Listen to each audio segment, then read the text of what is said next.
Good morning, students. I'm again with you to teach social studies, chapter number 17, natural resources, land, soil, and water. Shall we start? Okay. We have completed two parts, don't forget it. Okay. Now we are with the third part. Have a look now. What did we complete in the first and second part? We are introduced, then we learned about the land resource, the land use. Do you remember all of them? Okay. Then what else we learned?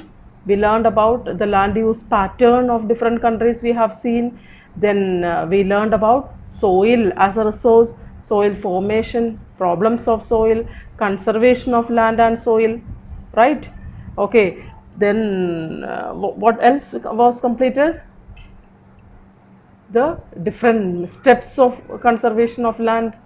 All these things were completed in the previous session, right? So two parts are over. We are with the third, next most important resource on the earth, that is water resource. Today we will discuss about water resource. Ready to move? Okay. Water is indispensable for all the living beings. It is important and you know it. It is a major body constituent of several plants and animals. Human body contains 70% of water in it. Our body has 70% of water. Water serves many purposes. It is used for domestic agricultural irrigation, industrial purpose, then besides using for hydroelectricity generation, for transport. Okay, these are the various uses. What are they? Number one, domestic agricultural, which means domestic agricultural purpose means irrigation. Then industrial purpose, then generation of hydroelectricity, and it is used for transportation. You know that it is used for other activities, domestic activities also, isn't it? We cannot live, we cannot survive without water. Water is an important renewable source of energy. Okay, so now we will learn about the distribution of water. Nearly 71% of area of the earth's surface is covered with water, that you have learned in the very junior class. That is why earth is called as a blue planet. Yet all water on the earth is not available for use. We are not getting the whole 71 percentage of the water resource on the earth. Nearly 97 percentage of the earth's total water is in ocean and seas, which is saline, so it is unsuitable for consumption. We cannot use them. We cannot use the 97 percentage. Now only there are 3 percentage remaining for use. Out of that 3, 2 percentage of the water is contained in ice caps and glaciers, which are inaccessible. Antarctica and Arctic Ocean, then mountain caps where we can see glaciers and icebergs, and 2 percentage of the water is there. Now how much is remaining? Only 1 percentage. That 1 percentage is fresh water. And where do we find that fresh water 1 percentage? It is found in various forms like groundwater, then rivers, lakes, surface water, and atmosphere in the form of water vapor. So how much is fresh water? See, we can use that fresh water only, that is less than 1 percentage. It is easily available and suitable for human use. Clear now? We are using that less than 1 percentage of the water as a result of the water cycle from the ground, from the lithosphere to the atmosphere. Water makes a circle continuously, it forms a circle, that water cycle or hydrological cycle. As a result, water is renewed, and that renewed water is useful for the human beings. So you have understood the distribution of water, and when we go through the distribution of water in different territories, then you can come to know that it is unequal distribution. There are a large area in the world where water is not available in plenty, in proper way. There are some area where lot of water is there. Okay, in our country itself, Rajasthan is a state and Ladakh is a union territory which have acute shortage of drinking water. They are not having proper amount of water. But the states like Meghalaya, all the northeastern states, then the southern states of India, they get lot of water. So distribution of water is uneven. Clear? Now we are moving to learn about water cycle. Just now I told you about water cycle. A tiny fraction, that is 0.001 percentage of the total water on the earth is present in the atmosphere as water vapor. A very small portion of the water found on the earth is appeared in the form of water vapor in the atmosphere. This water plays a crucial role in the hydrological cycle. This water found in the atmosphere, that has a great role in the hydrological cycle. Water constantly moves among different spheres of the earth, that is lithosphere, atmosphere, hydrosphere and biosphere. This water from the lithosphere, from the rivers and all, that goes up in the form of water vapor because of the sun's heat, evaporated. Then what happens? Clouds are formed here on the top. Then what happens? The clouds cool down and they comes down as they come down, they fall down in the form of rain. That is known as, then it reaches the lithosphere again through the biosphere. Clear now? Then reaches to the hydrosphere, to the ocean. In this way, water moves from lithosphere to atmosphere to hydrosphere, to biosphere to hydrosphere, then to lithosphere. This is cycle is formed, which is known as water cycle or hydrological cycle. It takes different forms, that is solid, liquid and gas. In the lithosphere and the hydrosphere, it is found in the liquid form. Then what happens? It moves up in the form of gas, that is gaseous form. Then fall down in the form of rain, that is liquid form. Then found on the ice and the mountains in the solid form as glacier. Okay, through precipitation it provides fresh water on the earth. Precipitation, this is the process by which we get the water from the atmosphere. Precipitation has many forms. It is found as dew. Okay, there are different forms in which fog also is a form of precipitation. Rain is the major or most important form of precipitation. Fresh water is therefore one of the most precious substance on the earth. It is precious than diamond, the most precious stone in the world, stone on the earth. Okay, you must conserve the fresh water because there is only less than 1% available. The availability is very less. So what should you do? You should use it very carefully. Okay, now we are moving to the fresh water. Fresh water is unevenly distributed on the earth mainly because of unequal precipitation or rainfall. Why fresh water is unevenly distributed? Why there is no equal distribution of fresh water? Because the amount of rainfall received is unequal. Evaporation also contributes to the unequal distribution of fresh water. Evaporation, that is also a reason for this unequal distribution. In regions where precipitation exceeds evaporation, there is surplus fresh water. The area where very high amount of precipitation or rainfall is there that is more than the rate of the evaporation, which means that fresh water will be extra there. The areas of surplus rainfall lie between 20 degree north and 20 degree south and north and south of 40 degree latitudes, between 20 degree and 40 degree latitudes. This is the area where the area of surplus rainfall lie, that is a tropical zone and subtropical zones on the earth. In the subtropical zone, evaporation exceeds precipitation. The famous deserts of Sahara, Arabia, Thar and Gobi in the northern hemisphere and Atacama, Namibia, Kalahari and Western Australia in the southern hemisphere lie in the subtropical zone. Okay, now we are moving. Surface water is the most common source of obtaining water. To get the water, which is the most important or most common source, that is surface water. Surface runoff is the principal source of surface water. This runoff reaches small streams which join big rivers.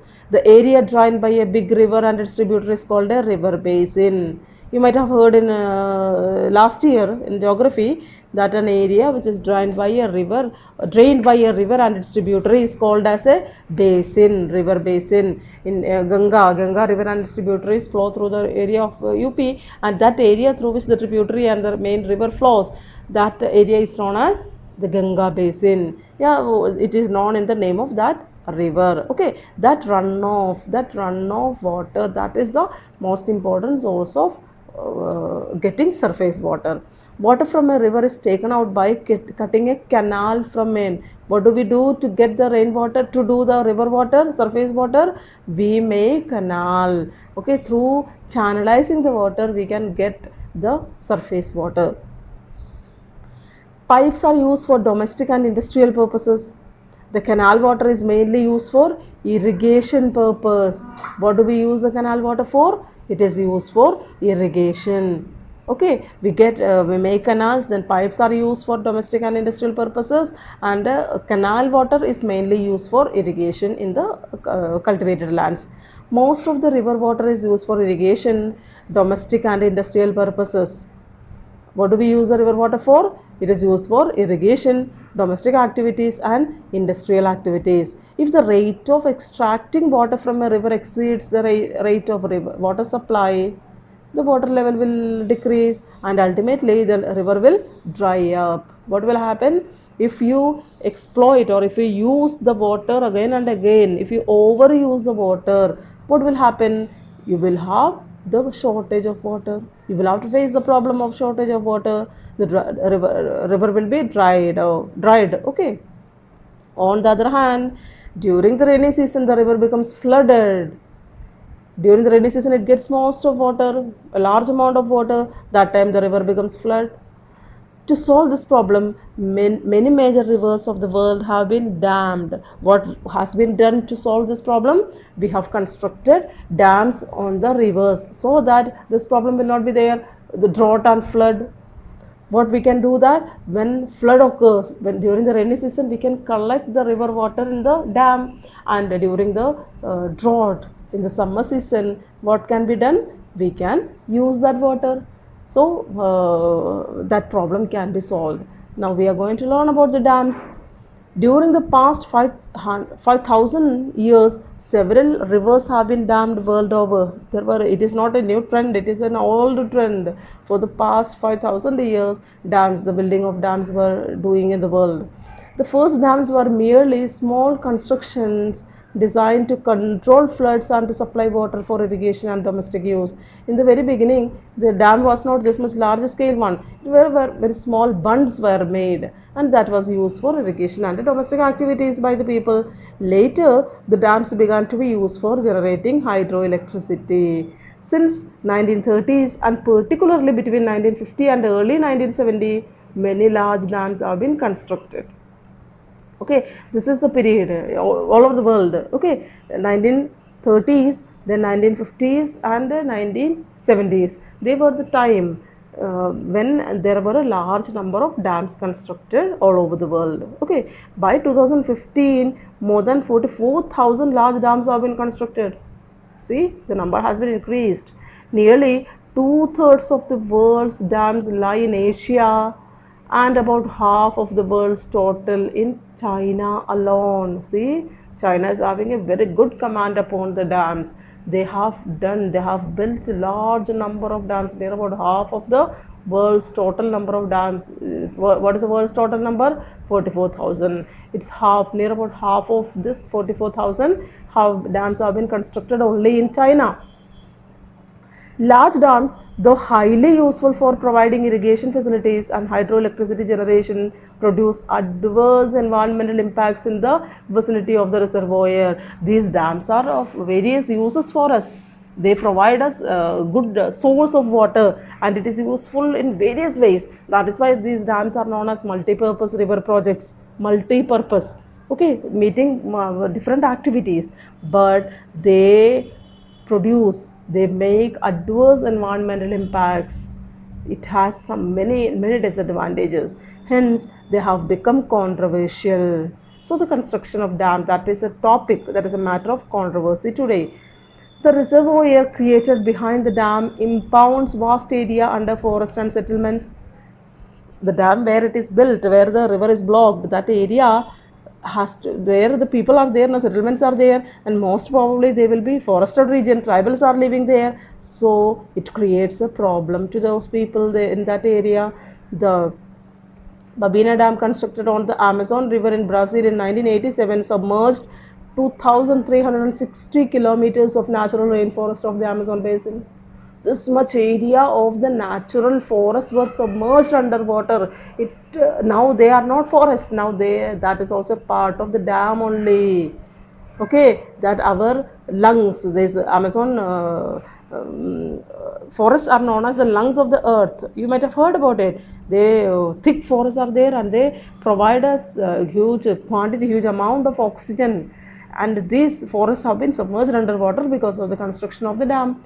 It also displaced about one third population of the Waimari Atrawari tribe. This is a particular tribe who lived in that Amazon forest, and when this dam was constructed, this people, the tribal people, had to be displaced. They were sent out of the forested region. Similarly, three Gorges Dam in China on the Yangtze River, and the Sardar Sarovar Dam on the Narmada River, and the Tehri Dam on the Bhagirathi River in India have been under attack by the environmentalists.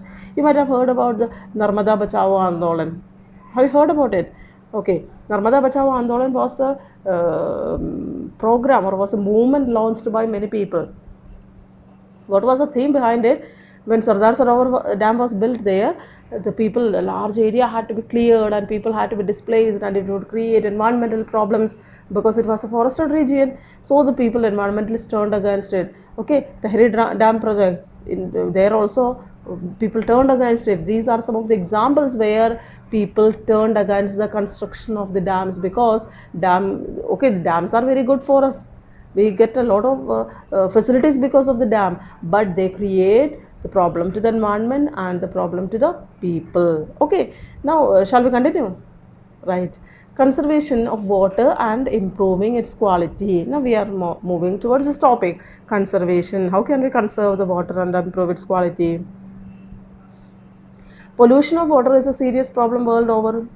When impurities exceed the permissible limit in a water body, it is said to be polluted. What is polluted water? Impurities, the quantity of impurities exceed the permissible limit, then that is known as polluted. That water body is polluted. The polluted water is rendered unfit for human use. Can you use the polluted water? No, we cannot use the polluted water.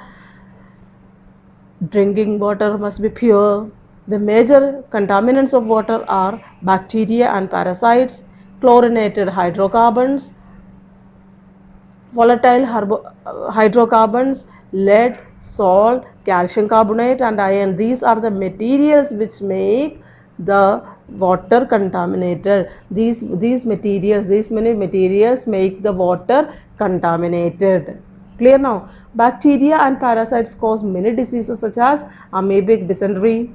Complete disinfection of drinking water is possible only through chlorination. What should you do to avoid this problem? We should have the process of chlorination.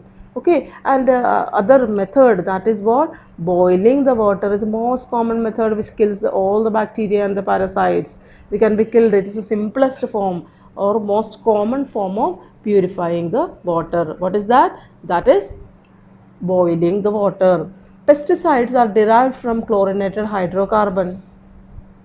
They are used in virtually all countries, although they are hazardous to people. These chlorinated hydrocarbons are there. From these chlorinated hydrocarbon we develop pesticides, and pesticides are very commonly used in our cultivated land. They create a large number of problems to the people, but even then it has been in use worldwide.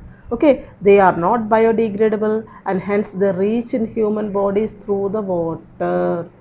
Underground water, the water we give in the cultivated area, that has been absorbed by the ground, and along with that these pesticides are also mixed with the underground water. So whenever we drink water, it is contaminated. Water can be freed of this contamination only by expensive process of distillation.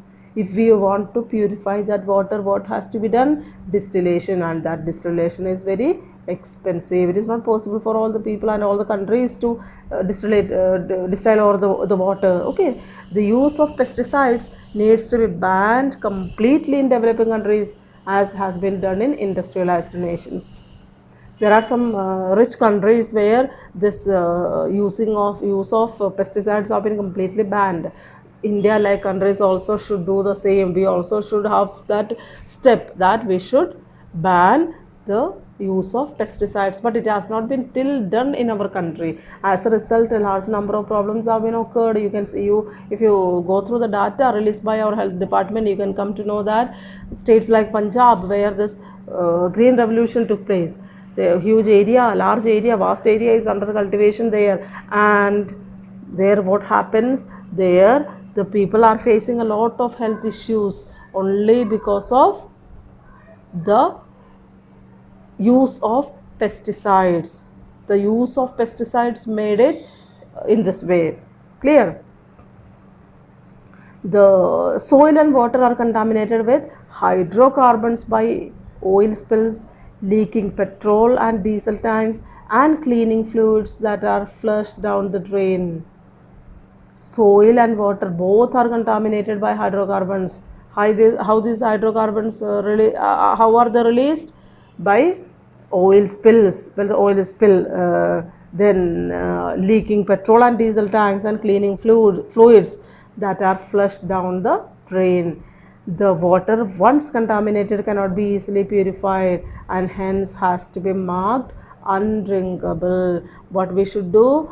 We should mark it as undrinkable, unportable, or it is not portable, it is not, we are not able to use it. Okay, that has to be marked in this way, because the cleaning or the purification process is very difficult and very expensive. Okay, now we are moving ahead to the last part of the chapter. Okay, lead is very dangerous to the nervous system. The water purifiers remove the lead contamination. They absorb lead particles and need to be replaced.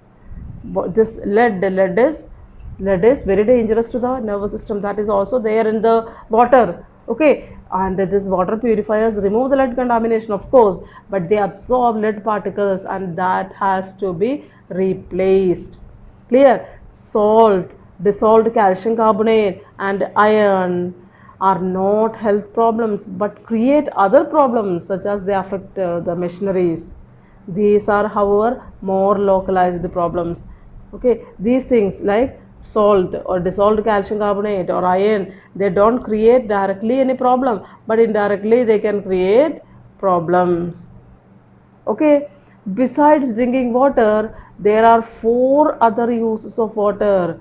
What are the other uses of water? Industrial use, electricity generation, irrigation, and for animals and poultry. These are the various forms of drinking water. These are the various forms of water. It is not only used for drinking but for very but for other purposes also.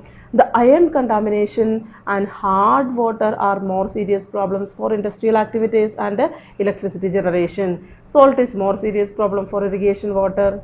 Water for animals and poultry like humans need water free of microbes and lead contamination. What should we conclude? That it should be free of all these contaminants, then only we can use that water. Otherwise it is very difficult, because water is needed for each and every activity of the human beings. Otherwise it will be a problem, it will be a threat for the human beings, since only 1% of the earth's surface has fresh water, and that fresh water is also not available completely, that it is found in various places and various regions, so it is very difficult for us. Clear now? Okay. Surface runoff can be slowed down by forest and other vegetation cover to improve underground storage. Water harvesting is one of the methods of saving surface runoff. Water can also be impounded by making check dams. You have learned 2 words now. Number 1, water harvesting. Number 2, check dams. What do you mean by water harvesting? Water harvesting means using the same water again and again. Like, it can be done through various ways. Rooftop water harvesting is the most common method. We can collect the rainwater on our roof. Okay, that is what the most common method of collecting rainwater, and that water can be collected at a place, can be used for our different activities like gardening, okay, for washing, cleaning, etc. Then next one is check dams. Check dams can be there in small streams and all during the rainy season when water flows in a high amount, the huge amount. Then what can be done, we can make some check dams, small dams, bunds can be made, and water can be conserved. Water is used maximum for irrigating crops. Over irrigation needs to be avoided. We should not over irrigate. You have to use that much water only, whatever is needed. Seepage losses from canals can be minimized by lining them. Sprinklers are an effective and efficient technique of irrigation. In dry regions where evaporation rate is very high, drip or trickle irrigation is very useful. What are the different methods of irrigation we have learned? Number one, first of all, we have to minimize the seepage losses. Then sprinklers can be used. You might have seen the sprinklers in your field, okay. Then what else we can do? We can use drip or trickle irrigation. Drip irrigation can be there, drip by drip, the drop by drop it can be given, water can be given. Then water is supplied to plant roots through underground pipes, that also can reduce the overuse of water. Then industries, how can we reduce overuse of water? Recycled water may be used for cooling purposes. Effluents should be treated before disposing them. Industry, what are the most of the industries doing? They just throw out the water after their use. What they can do, what is the solution, that they can use the water again and again by cooling and by treating it, okay. In domestic use, wastage of water should be checked. Waste water of kitchen may be used for gardens. Every individual needs to economize water use. In many parts of India, water is brought for daily use from long distances. Water is brought from long distances in our country. It is going to be a problem in other parts as well, sooner or later, if we do not learn to economize and make best use of water available to us. In short, what I have to tell you, that in each and every step we have to minimize the use of water, whether it is in your domestic activity like use at the kitchen, or taking bath, or watering your plants, whatever it is, you have to take care. You have to take care your use of water, otherwise that will be one of the biggest threats in front of us in the future, that we will not get fresh water. So I expect that you will take care in the usage of water. Will you or not? Yes. So shall I wind up? Okay. We have learned the important resources on the earth. What are the important resources? We learned about land, water and air. Clear? Shall I stop? Yes. As usual, you will stay home and stay safe. Right? Take care of yourself. Bye.